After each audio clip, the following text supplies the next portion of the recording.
কিয়ামত পর্যন্ত এই যে আমার মাথার উপর দিয়ে তাকায় দেখেন লেখা আছে লা ইলাহা ইল্লাল্লাহু মুহাম্মাদুর রাসূলুল্লাহ।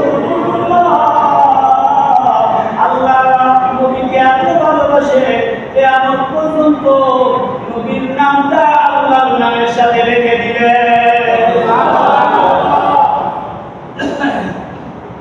তাহলে আল্লাহর ভালোবাসা পেতে হলে কাকে ভালোবাসতে হবে?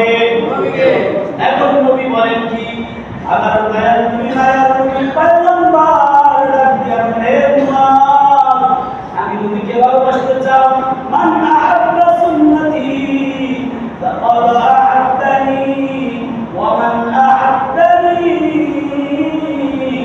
কানা মাই ফিল জান্নাহ। পয়গম্বর ডাক দিয়ে বলে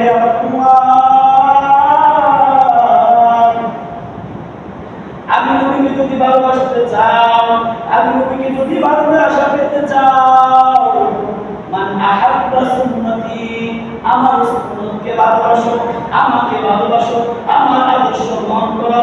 আমি নবীকে 70 বছর জিন্দেগি কিভাবে পরিচালনা করেছি সেই সুন্নতকে অনুসরণ করো।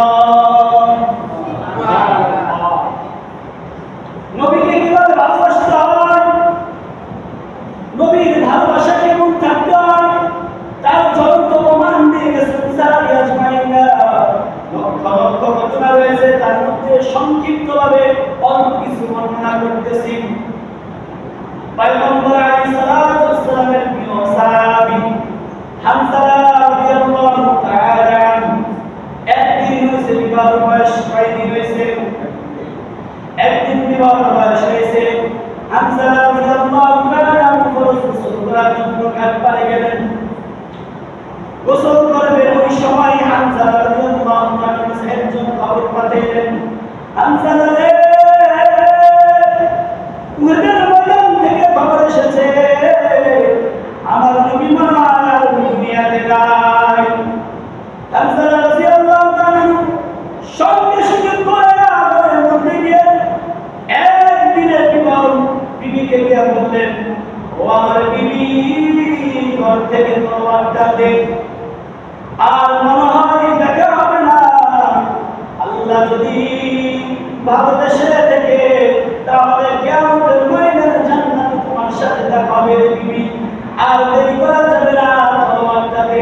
তলোয়ারটা নিয়ে হামজা রাদিয়াল্লাহু তাআলা উহুদের ময়দানে গিয়ে কাফেরদের সাথে এমন ভাবে যুদ্ধ করতে করতে করতে হযরত হামজা রাদিয়াল্লাহু তাআলা শহীদ হয়ে গেলেন। লম্বা ইতিহাস সংক্ষিপ্ত ঘটনাগুলো বলতেছি, এখানে শেষ নয়। ওই উহুদের প্রান্তের মধ্যে নবী আলাইহিস সালাতু ওয়াস সালাম উহুদের ময়দানে যুদ্ধ করতে গিয়েছিলেন। যুদ্ধের সময় এই যে আমি যেভাবে পাখি বাঁধছি সেরকম ভাবে লোহার পাখি থাকে বা লোহার মুকুট বলে, দুইটা লোহার শিকের চোখা থাকে, এইভাবে থাকে। কাফেরদের আঘাতে নবী আলাইহিস সালাতু ওয়াস সালামের উহুদের ময়দানে এই দুইটা লোহা দিয়ে দুই পাশে, যেটা আমরা চিকন দাঁত বলি, যে দাঁত দিয়ে আমরা চাবায় চাবা খাই, এই মোটা দাঁতগুলো দুই পাশ থেকে দুইটা দাঁত পড়ে গেলেন। সাহাবী আজমাইনরা নবীকে ঘেরা দিয়ে হযরত আলী, হযরত আবু দুজানা এরকম আরো অনেক সাহাবী ছিলেন ওই জায়গায়। ওই সাহাবীরা নবী আলাইহিস সালাতু ওয়াস সালামের সঙ্গে সঙ্গে পাহাড়ের গর্তের মধ্যে নিয়ে যান। নবী আলাইহিস সালাতু ওয়াস সালামের দান থেকে রক্ত পড়তেছেন। হযরত আলী রাদিয়াল্লাহু তাআলা রক্তগুলো এক পেয়ালার মধ্যে রাখলেন।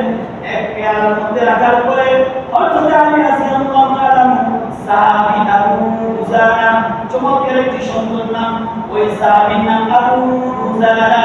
সাহাবী আবু দুজানাকে বললেন, এই রক্তগুলো ফলায় দাও। সাহাবী আবু দুজানা নবীর এমন আশিক ছিলেন, নবীর এমন প্রেমিক ছিলেন, নবীকে এত ভালোবাসতো।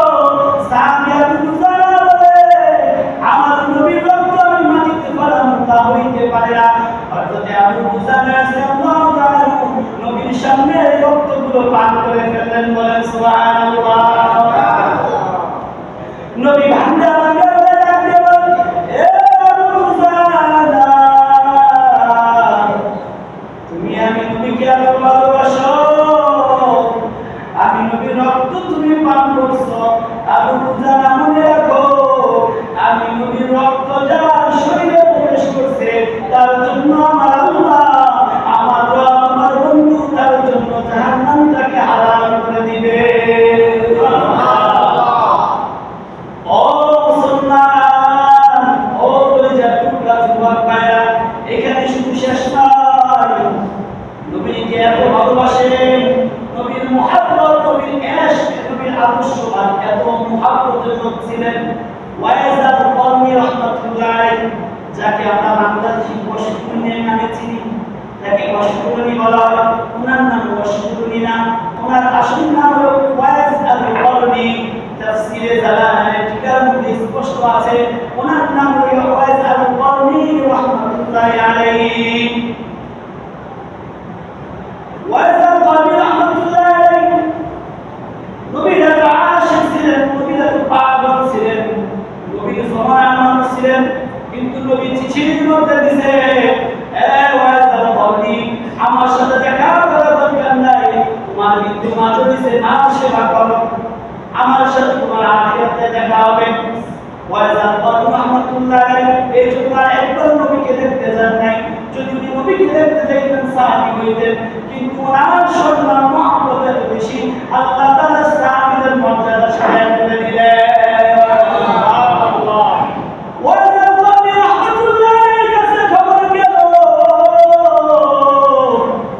উহুদের ময়দানে আমার নবীর দাঁত মুবারক শহীদ হয়েছে।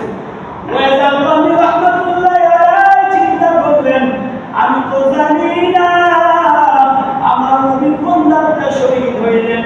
ওয়াইজ আল-কারনী রাহমাতুল্লাহ আলাইহি দেরি করলেন না, নবীর এত বড় আশিক ছিলেন, নবীর এত বড় প্রেমিক ছিলেন যে আমি ওয়াইজ আল-কারনীর মুখে দাঁত থাকবে আর আমার নবীর মুখে দাঁত থাকবে তা হইতে পারে না। এই জন্য ওয়াইজ আল-কারনী রাহমাতুল্লাহ আলাইহি সঙ্গে সঙ্গে ওনার সমস্ত দাঁত ফালাইয়া দিলেন।